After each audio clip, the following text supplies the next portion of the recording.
Okay, hi guys, welcome back to the Audio Levels channel and welcome back to another review. Continuing on with the pre-unboxed stuff so I don't have to put everything back together again and we can get straight into it. Keep these videos under 10 minutes long. And this one is the Joyodio Shine that comes in at about $80 recommended retail price from Linso and various other places. I'll leave a link to that in the description below. This was a strange earphone. When I unboxed it, I was really sort of surprised with what was going on here. You get a lot for your money, and we can see just from the design that this is probably coming out of the KZ factory, and the other dead giveaway is the cable. But for what you're getting as a whole, I gotta say I'm pretty impressed with this. Let's take a look here. This is the ear tip selections. You get these little vortex spin tips.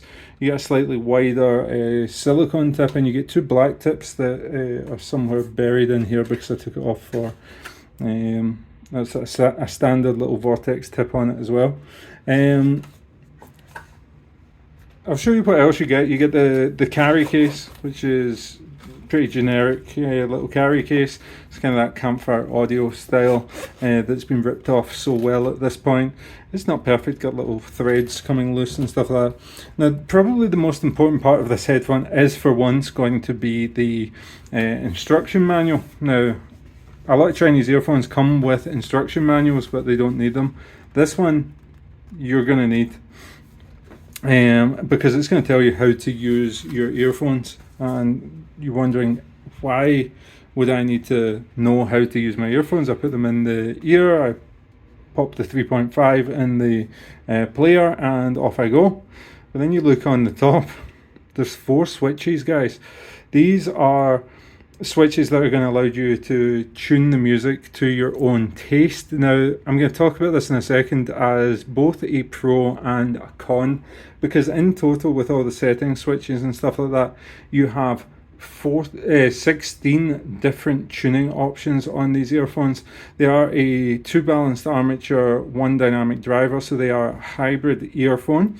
The cable is the sort of standard KZ cable that is very prone to tangling, as you can see, but it's greatly improved on the previous versions of the KZ cables.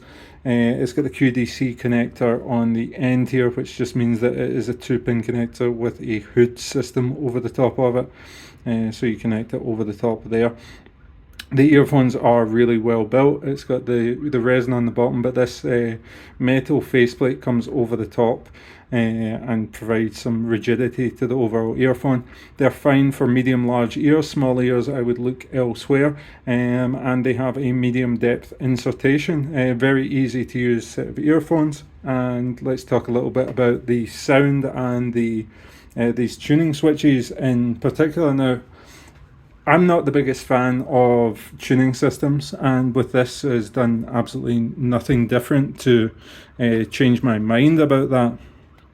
But it does work. The reason I say it is it's too much faff. I typically, let's see, I would have a set of Polaris for bass, maybe the Norn for a sort of high-end flatter listening. I want some soundstage, or maybe go campfire audio or something like that. Now, I know this is in a different price point, but you can achieve this effect that I'm going to talk about at a lower price point. For the $80 or so, if you spend a little bit more, you could get 2 earphones, like a bass earphone and a and something relatively neutral, like say you got an Arai on sale.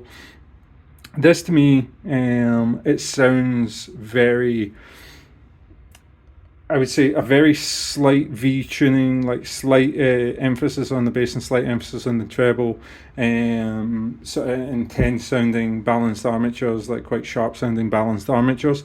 So it's got energy there, and in that regard, it is quite a good earphone tuning for the bass, but there's not an overly striking amount of detail and quality to the tuning there. I think there is other earphones, as I say, like their Aria and stuff like that, and even like the Pandemons, for example, that have the Pandemons here. The Pandamons are a cheap set of planers, and despite this disgusting glowing panda on the outside, they just sound so fantastic.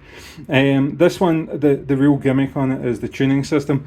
And the problem with this is if you don't really know what you're doing, you can really mess this up quite badly and make them sound quite bad. You can also improve them in certain areas, like if you want a little bit more bass emphasis. My advice to anybody tuning using filters is not to stray too much from the core principles of the earphone. In that regard, I mean that add a little bit more emphasis to the area that you feel it needs, but don't go out with the capability of the earphone's bass, and by doing so you're going to make a bad sort of muddy sounding earphone. This, if you stay within the realms, is quite a good sounding earphone, and I think overall, you take in the complete package, the build quality and everything at $80, it is quite competitive, but not as competitive just on a pure sound basis. For example, the Pandamon's package is kind of terrible, and the earphones themselves are kind of terrible, especially with the design. However, they sound wonderful. Does that make them better value than something like this? Because I believe these look better, they're going to last a whole lot better. You can tune them your own way. The other thing that I would want to talk about with this is there really a point if you're using an application or a phone that allows you to use EQ? Like, for example, if I'm using a player that has EQ built in, why do I need to use these filters?